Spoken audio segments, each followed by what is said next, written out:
Hey, this is Pamela Riemenschneider. I'm the retail editor for Blue Book Services, and we are doing another segment of our online produce shopping, The Path Forward, a collaboration with category partners. And today we're going to talk a little bit about something that I think some people were raising the alarm about as online produce started to gain a little bit of traction. And we have Jim Beagle here from the Grapery to add some color. It's impulse shopping. People tend to buy produce with their eyes, or in the case of the Grapery, some beautiful bags there on the shelves that we see at the stores.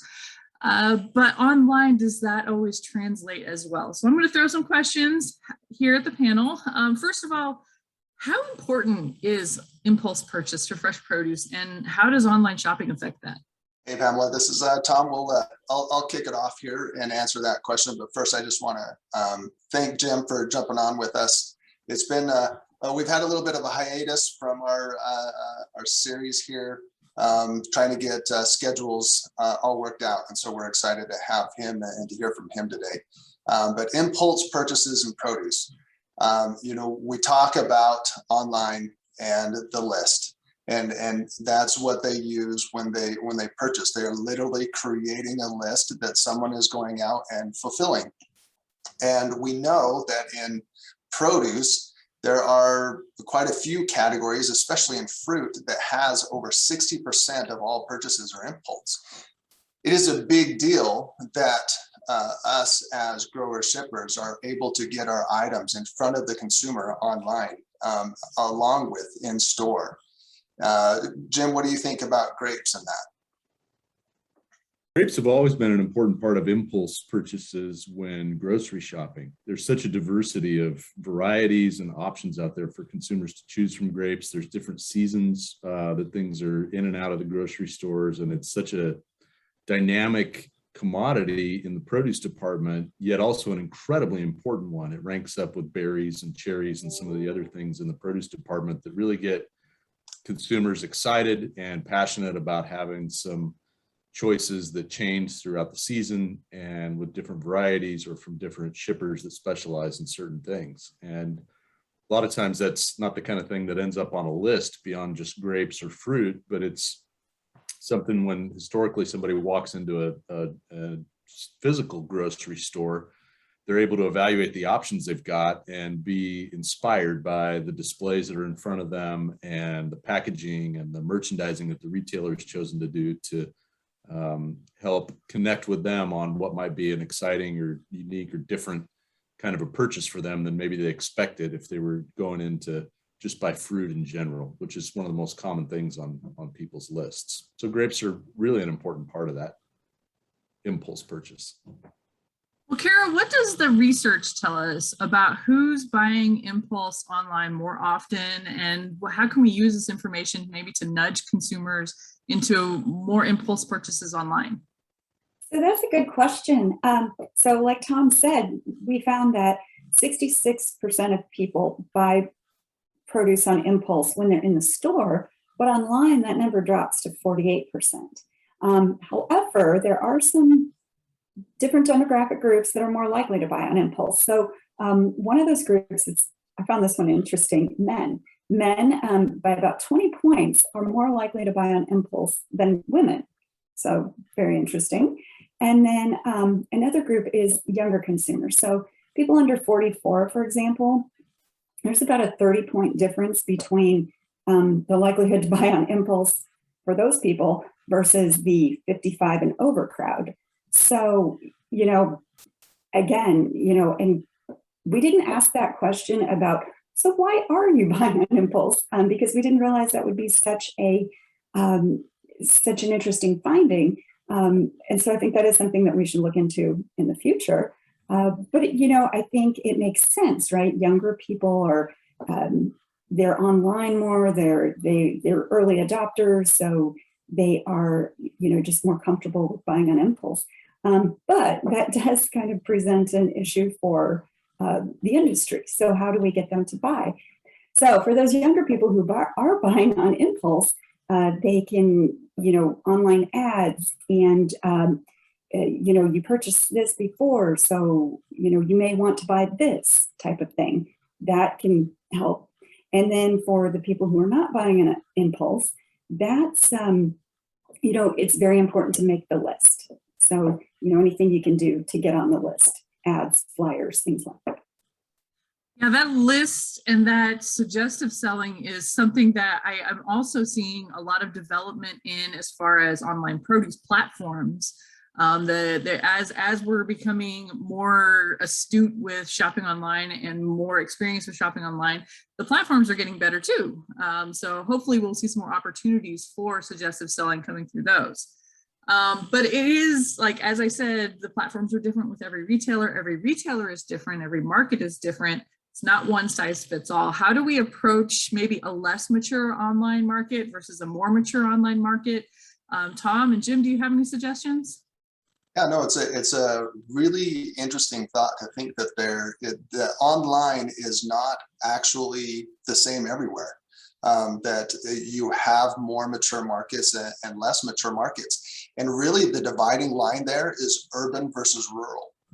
Those retailers that are in urban settings have a more mature online presence than those in the rural communities. And so you then start to think, okay, so who is living in the urban areas and who are those adopters of online in those more mature markets? And we think about urban, it's younger consumers more than older consumers. They're more likely to be in rural areas. And we know that those consumers living in those rural areas are about 25 points less likely to buy on impulse online. They stick to their list just a little bit better. And a lot of that is because they do more stock up trips online than their counterparts in the urban areas, more mature markets, who are consistently ordering online and doing it multiple times a week. And so that's really your differentiation there. And it's really interesting. I just have to say, Cara, when you talked about men and being a little more on impulse shopping, and I have to say, whenever I have a list, I normally have 4 or 5 items that were not on that list in the cart by the time I'm done, and my wife is over there just shaking her head. So I live that stat, just so you know.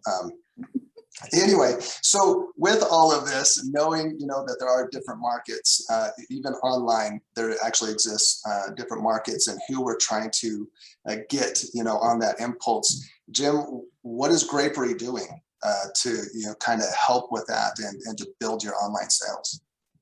That's a great question, Tom. And I think, as you were talking, I like the distinction between more and less mature online environments that we see today.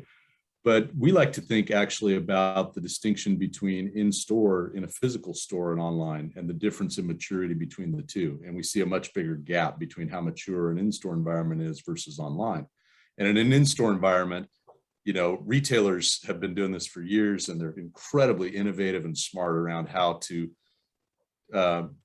avail themselves of the opportunity that creates itself when people walk into a produce department, and it's the one place in the grocery store where they abandon their lists and they're open their senses to being influenced by the drivers of impulse in the store. It's taste, it's samples, it's smells, it's sights, it's big displays. You're sort of bombarded with your senses, and retailers are really innovative in how they offer up those opportunities to influence shoppers. And that's a very mature marketplace, and there's a lot of diverse solutions out there that retailers have, and every one of them is different in how they approach that. But it's a key driver of their success, right? It's the one place for a retailer to differentiate from their competition and wow their shoppers and drive loyalty to their banner as opposed to another. Online, we've come out of this tremendous growth where retailers, for the most part, have been playing catch up in how do we just fulfill this need that customers have for the convenience of online. But as we see online mature, it's bound to move beyond just the fulfillment of the convenience function, where it's really just, the early stages of it are like an online catalog where you just see images and you click on things and you make a list and you fill out what you bought before, and you try to make it as easy as you can. But what's missing in that is what we have in an in-store environment where you connect with people's passions and emotions about food. And people are passionate about food. It's an important part of their lives. So there's a lot of opportunities, and we see this emerging in the more mature of the online shopping environments, where online retailers are starting to really engage people with their emotions and their passions for food, and tailor their offerings to what gets them excited.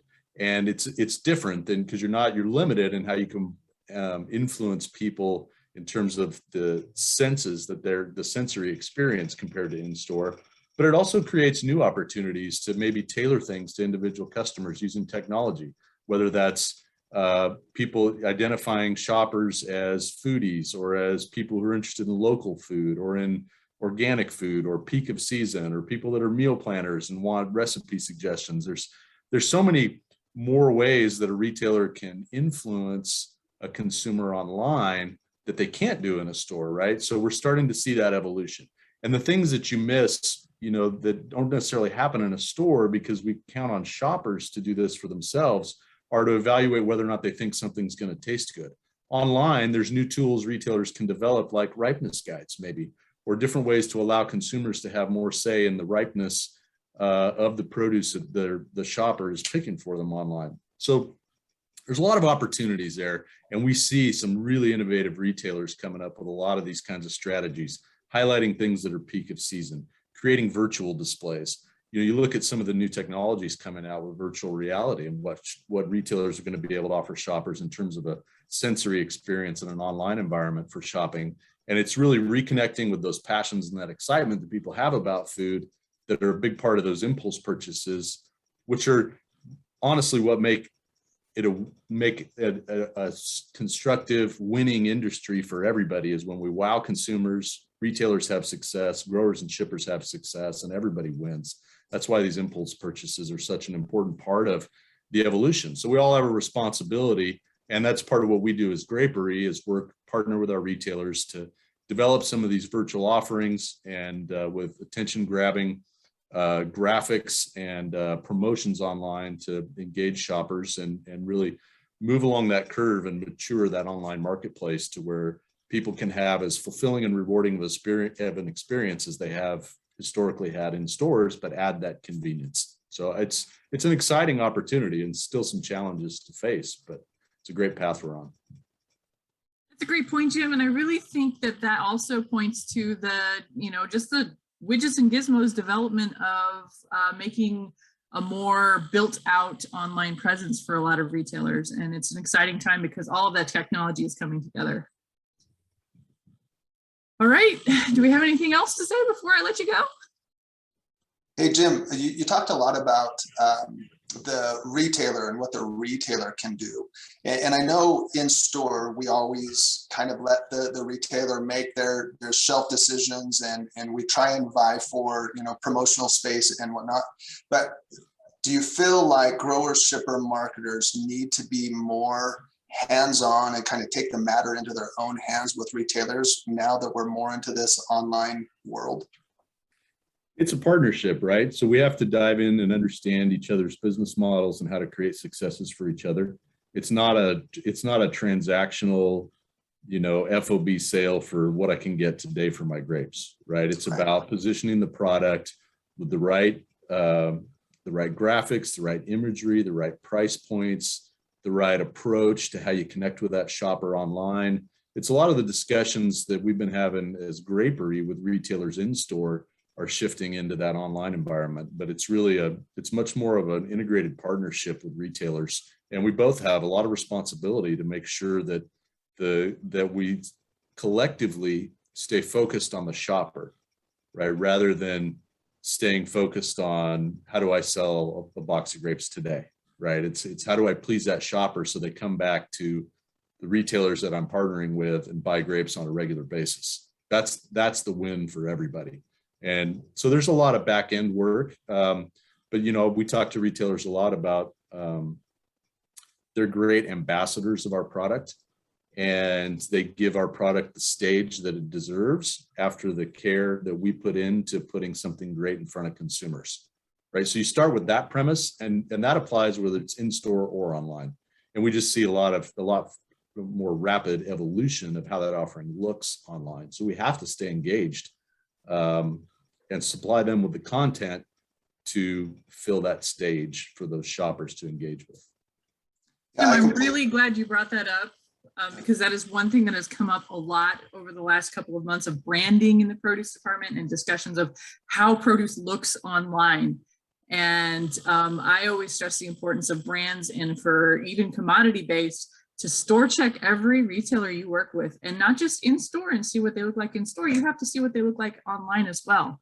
And that really includes the listing, the photography. Does your package photograph well? Can you see what the grapes look like as well as the package? All of these things are part of what the grower shipper community can do to help make sure there's a better online presence.